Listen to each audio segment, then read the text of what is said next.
finally picking the winners for the sock project bag and the pattern, the Christmas pattern.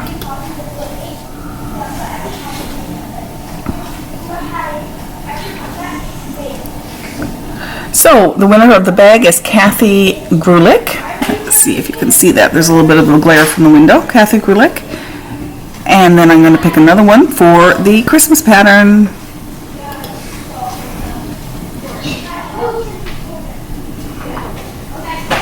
And the winner of the, although she was interested in the bag too, the winner of the cross-stitch pattern is Susan Radford. So congratulations. Contact me with the information that's at the bottom of the screen and I'll get those off to you. Yay! Hello everybody. It is Flossmas Day 27. Merry Christmas. I hope you're having a wonderful holiday for those who celebrate Christmas, and I hope that the season is treating you well whether you celebrate or not. Welcome. Thank you for joining me on my channel. My name is Patty. I'm coming to you from the province of Newfoundland and Labrador, which is the most easterly province in Canada, and in fact live very close to the most easterly point in North America. I want to say a great big welcome to all there has been a lot of new followers join me over the Flossmas season, so thank you very much for joining. Though I'm not stitching today, I'm doing a little bit of knitting. I'll show you my habitation throw in a few minutes, but today I decided the boys have, all the boys, including my husband, have gone sliding, and it's just Blue and I and the cats here, and I decided I would sit and do a little bit of knitting and chat with you, because if I have to, the light is not quite good enough for me to stitch with this afternoon. I would need to set up my lamp and everything, and I just didn't feel like doing that, so I thought I would sit and rock in my rocking chair and knit and say hello. So hello. I said I was working on my habitation throw, which I will show you as soon as I finish this row. I'm almost finished, like literally. I have this much left of the purple, and did I show you that right? I'm not even sure I put that in front of the camera, so I've got that much left of the purple. And then I'm going to do a magic knot. And if you want to know how to do a magic knot, just search magic knot on YouTube. I am using the magic knot instructions given in the habitation throw pattern by Helen Stewart, who's also designs under the Curious Handmade name. I'll put that information on the screen. She has a handwritten, or not handwritten, but a written out description on how to do magic knot. But if you are more like me, and I have looked up magic knot before because I'm more visual than written person, if you look up magic knot knitting or joining yarn magic knot, you'll find a lot of YouTube videos will have that information. So there is no dearth of information out there on the magic knot, and it's great for this particular type. Well, not this particular project is great for, but this type of project where you're joining, you have a whole bunch of scraps. Because another way to join yarn that I also do, but I can only do with 100% wool, is called a spit splice, and that's something else you can look up. I'm not going to demonstrate it right now, but most of the scraps and minis and such that I'm using for this throw are superwash 70-30 or 80-20 superwash mixed with nylon, and I find that for sock yarn I don't find the spit splice works as well. So I'm getting close to the end of this. So before I show you my throw, I'm going to do a knot. So I've got, this is a bag. I got a fringe supply bag from my parents for Christmas last year. We do Secret Santa every year, and I said for my parents. My mom or my dad gave to me last year, and this year my mom gave to me. So I'm not sure who gave to who last year, but I think it must have been my dad. Anyway, they organized it through my lovely sister. Hi, sis. who lives in Colorado, and of course, Fringe, in case you didn't know, Fringe Supply Company is in Denver, Colorado, which is very close to where my sister lives.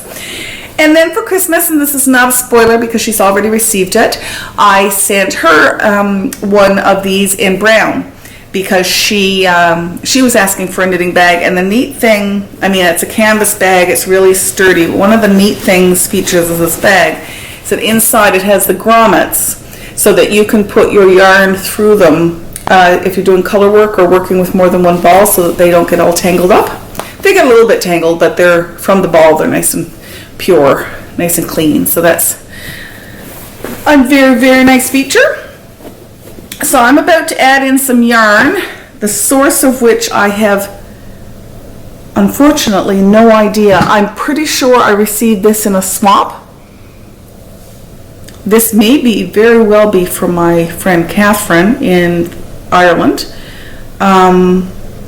because I'm thinking this might be some that she had given to me. It was left over from something that she had. Anyway, regardless, this is the yarn that I'm using. Hopefully the camera is focusing on that. It's really, really pretty. And I am going to drop that ball in there, and I'm just going to join this on my lap. I'm sorry, you're looking at the top of my head. You're not going to be able to. I am not going to demonstrate how to do a magic knot today because it's been done so many times on YouTube. You don't need me demonstrating it as well. So there's one side tied.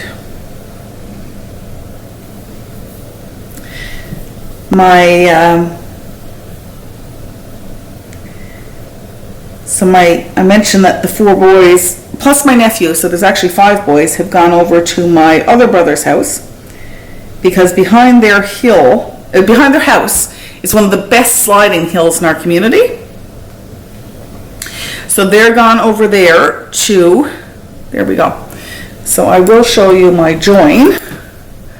You see that? There's the join, and then you just trim these 2 ends as close as you can. And I don't think I have a pair of scissors here, so I'll have to trim it after the fact, and that's fine. Put that down on the floor. Almost finished this row so I can show you how much the purple added. It added quite a bit to the row, even though it's still very much small shawl sized. But this is about all I find this time of year, where I find the build up to Christmas so busy.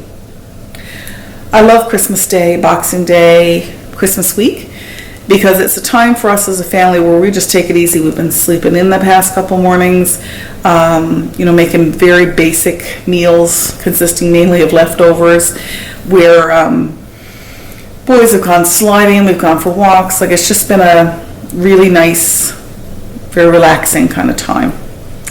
Now my yarn is joining in. I find that so satisfying with this kind of project where when you switch yarn and then you get different colors. It's amazing how that entertains. Okay, so here is, and I'll show you there's not really a difference between the right side and the wrong side, or the front and the back, but I will show you the front. And that's it right there. So you can see that, all those lovely, lovely colors, and you can see the purple added quite a bit. So it's definitely could be a nice shawl now. So I'm guessing, so I think I put in, I think it's 240 grams, so 120 grams, and I still have another 60 or 70 grams, I think, to knit. It's not going to be a large throw. I think I've mentioned that before. It's more going to be very small lap size, or I may even double it up into a triangle and use it as a shawl. But this has been the perfect, and I'm going to say mindless knitting, and that is not to be an insulting statement. It is mindless in the sense that I don't need to think really, really hard about what I'm doing. I guess mindless is not the right word, because I think that kind of sounds derogatory. it's a nice, relaxing knit. Allows me to just sit and rock. I can watch TV. We've been watching some movies, not all Christmas movies, but we have been watching some movies. And I can sit and knit, and I don't need to we watched The Dark Tower last night, which is a science fiction fantasy. I guess more cross between fantasy and science fiction. It has Idris Elba and Matthew McConaughey in it. And it's very much for me anyway, sit on the edge of your seat kind of movie. And I was able to knit watching that, which is unusual for me because if it's too exciting, I can't cross stitch. And if it's too exciting, I can't knit either, but I have a better ability to be able to knit than I do cross stitch if it's exciting. And I did manage to knit a bit during the movie that my husband and I watched last night. That one wasn't our movies with the kids because we have an 8-year-old, we have a 12-year-old and a 10-year-old, but the movies that we watch, we base on the youngest common denominator, who is the 8-year-old, and that particular movie for an 8-year-old, at least our 8-year-old, would have been too frightening, so we didn't, so even though the storyline, the lead character is actually a 13 or 14-year-old boy, I think he's around that age, we still I don't think it would have been appropriate for our youngest, so that's one we watched afterwards. And the one that we watched with the boys was Garfield, the first Garfield movie where, I'm trying to think, Jennifer Love Hewitt is in it, and Garfield he's computer generated. He's not a real cat. But it's not a cartoon, it's real actors, and they did a very good job having him.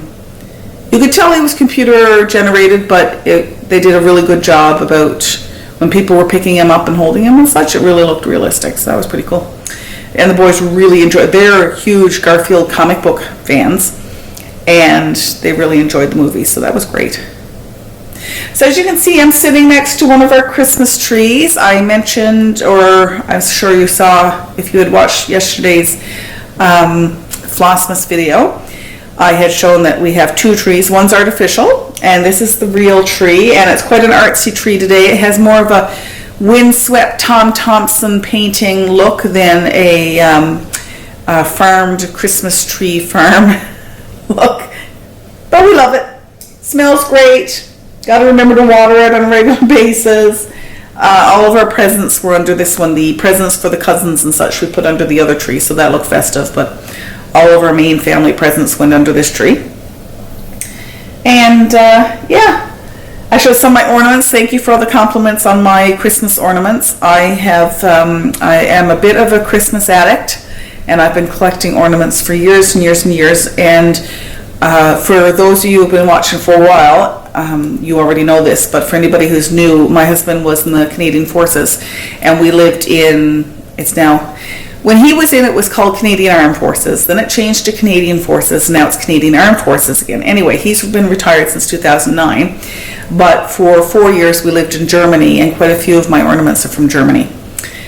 So my blown glass ornaments and some other ones are some tin ornaments and such that I have are from there. So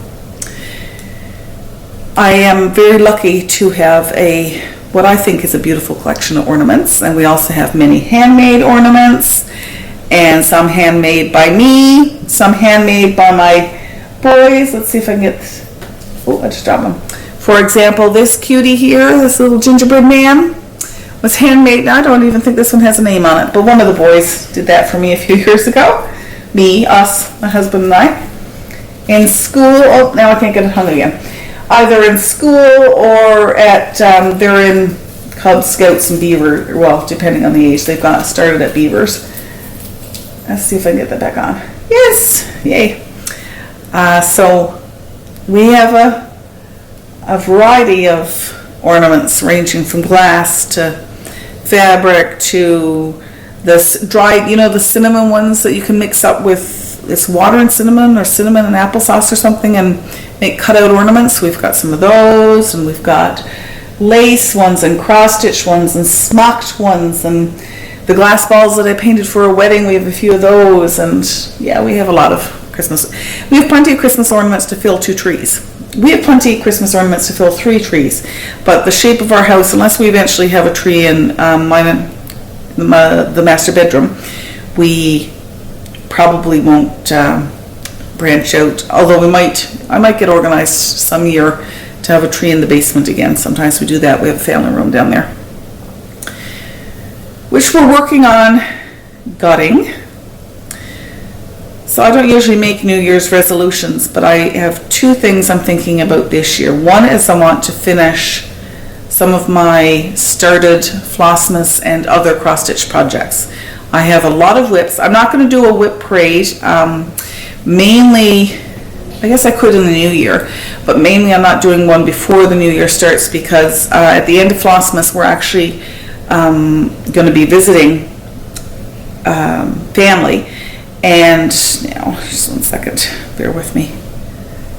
We are on the camera ran out of memory, so I just had to, hopefully I'm not too, did I make you dizzy? Sorry about that. Yeah, is this the right side or the wrong side? This must be the wrong side. I have a little progress keeper. I'm going to have to move it up because I keep missing out as to where the right and the wrong side is. In my next row, after this one, I will have to go get my pattern for it because I need to do the only pattern, lace pattern row. And can I remember that? I've only knit it how many times? 10 times, and I still can't remember that row. But I only have to do it every 10 rows or so, so that's my excuse for not remembering. Today's been a day of laundry and got some Etsy mail off today, and I did the draw. I said I was going to do it earlier and I didn't. I did a draw for the prizes, the Christmas project bag and the Christmas pattern, and I've got a new draw for today, so I'm just going to run over and get that. It is cross stitch pattern. So this is a Lizzie Kate yearbook from their yearbook collection. This is a celebration of 20 years and published in what year? Can't tell you, but I know it's a bit of an older pattern. This has January, and so it's a double flip. There's January, so that would make a nice small in a basket. And here's February, and the charms are in this pattern. So if you're interested in Lizzie Kate, just say January in the comments and I'll get that off to you. And I'll have another draw or two before the end of Flossmas because that's always fun. It's always fun to do giveaways. Have you been following Caroline at Off the Grid Needle Arts? And somebody reminded me, well, they were interested, and hello, you're a new viewer, hello, had mentioned they wanted information on the people that I mentioned, such as Caroline, because I have been neglecting to put, and not that she was in any way blaming me or making any negative comment, but I myself noticed that I have been neglecting to put people that I mentioned. I've been forgetting to put their podcasts and their information on the screen, so I apologize profusely for that. I will get... So Caroline at Off the Grid Needle Arts, I'll put her information at the bottom of the screen. She and Michelle Garrett, who is Bendy Stitchy, Michelle is doing an auction. So the last auction, which finishes tomorrow, is on right now. You go to Michelle Garrett Designs, Michelle Bendy Designs. I'll look it up and put it on the screen. It's on Instagram, so you need to be on Instagram. And you can go in and bid on auction items. I have, so there's been 4 auctions. There's one a week during the month of December. And this will be the last set of auctions. I have bid and lost my bids in the previous auctions this month. So I am bidding on something, and I'm not going to tell you which one it is.